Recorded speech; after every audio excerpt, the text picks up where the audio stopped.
Hello, Elsa. You alright?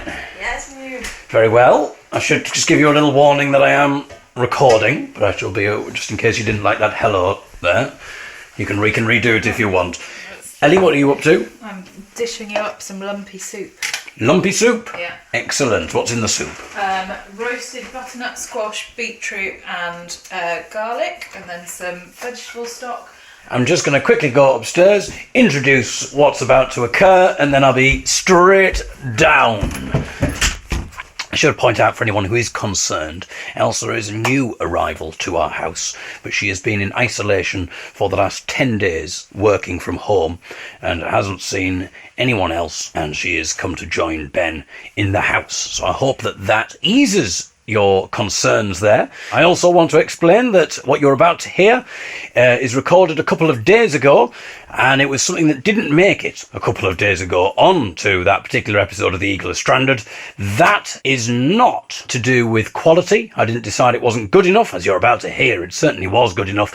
It was just we were getting up to the 15-minute mark, and I thought, let's leave it there. We can use that for the following day. Well, obviously we didn't use it for the following day because we had quite the dramatic dollop yesterday. I was getting my hair cut naked in a bath from my fiancée. I want to placate you that this was taken on the walk a couple of days ago, and I did maintain distance from people at all times. There was no one around, so I just wanted to make sure that you were aware of that I am taking everything seriously. But there was quite a lot of drama on yesterday's dollop, and this particular dollop is about why.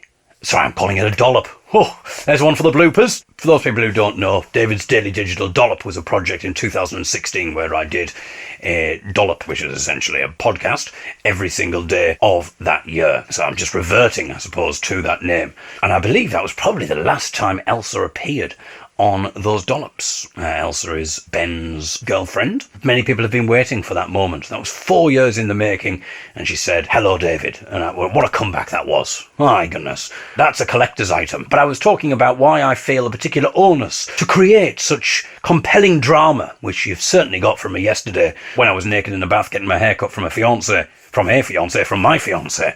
I mean, in these times of social distancing, it would be wrong of me to steal someone else's fiancé, take them into my bathroom and ask them to cut my hair. Anyway, this was recorded a couple of days ago, and it's why I feel a particular onus to provide you with the kind of compelling drama that I am providing you with in the Eagle is Stranded series.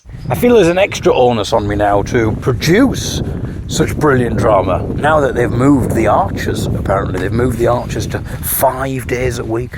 My goodness. I mean, we thought the virus was serious before, but I think some of us are really starting to appreciate how serious the virus is when it starts interrupting the Radio 4 scheduling. Don't worry though, they are going to replace it with the best of the shipping forecast, and I'm particularly looking forward to that.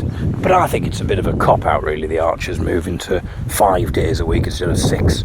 It's not like EastEnders or something like that where you need to have all the cameras set up. It's just microphones. And everyone's self-isolating at the moment. So of course people aren't going to be meeting in the same place. So why don't they just do all of the episodes via Skype? Just think of the drama that you could have. Everyone doing testing their microphones. All the old people in the Archers. We'll get your technology set up. Someone's testing their microphone. Ring in the Skype call testing service. After the tone, start to speak. And then after the next tone, if you don't hear your own voice back, you know that there's something wrong with your equipment. They do a little voice testing, 1 2 1 2. But when the tone sounds, they don't hear anything in response but silence. And they're like, my God, my microphone isn't working. I'm completely isolated. I've got no contact with the outside world. What am I going to do? Oh, that'll keep us on tenterhooks. Everyone tuning in to find out what happens next. The next day, and they say, oh, bloody hell, I hadn't plugged the microphone in.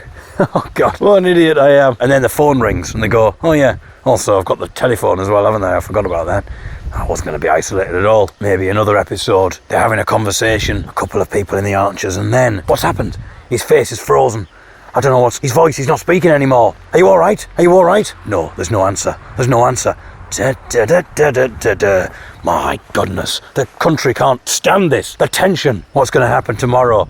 And then it turns out that it's like, oh, sorry about that, my connection just sort of dropped out there. I think, a lot of people are probably using the internet, aren't there, at this time? A lot of people are using streaming services, obviously, in their homes, just taxing the technology a little bit. But I'm back now, because Radio 4 said we've got enough episodes. If we run it for 5 days a week for, quite a few weeks, we've got enough episodes already recorded. I don't know whether that means that they've recorded them before all of this happened, obviously. All of the lockdown. Sorry, essential services, whatever it was, Trish, I do apologise. I wonder if there'll be any mention to the coronavirus. That's going to be weird, because in real life, everyone's going to be isolating. In the Archers, they're all going to be presumably outside, acting as if everything is just normal. I don't know whether they've addressed the coronavirus at all. I don't really listen to the Archers, but I might start listening, though, because I am kind of intrigued now. We did actually listen last week to the Omnibus, because me and the comedian Silky, who I was doing some gigs with, but we had Radio 4 on, and they were playing the Archers Omnibus as we were travelling to Glasgow to do the Glasgow Comedy Festival. We started out going, this is like so twee, isn't it? And we were just sort of taking the mick out of how twee it was, because it was Tom's birthday, and Tom's wife had baked him a cake. They were also going for a family party as well in the afternoon.